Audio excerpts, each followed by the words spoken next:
په دغه میاشت کې په شوال المکرم کې پشپګما ورځ باندې او د هفتې په هغه کال باندې ورځ وا اوم شوال باندې په دین اسلام کې په دریم کال د هجرت باندې یو غزا شوی وا چې هغه ته ویل کېږي غزوه احد. کله چې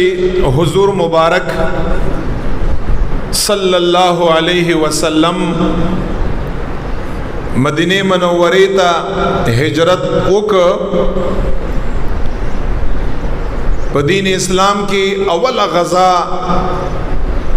په دویم کال د هجرت باندې غزوه بدر وا په 17 رمضان کریم باندې هغه شوی وا او صحابه کرامو د مردنګي هغه قوت او غیرت د سړیتوب پکې خولایو چې 314 کسانو زرو کافرانو لا عبرتناک شکست ورکړایو. نن هم د زمونږ او د ستاسو سترګې اوچتې وي. الہ العالمین د په هغه صحابو باندې کروڑونه رحمتونه نازل کا. بیا چې کله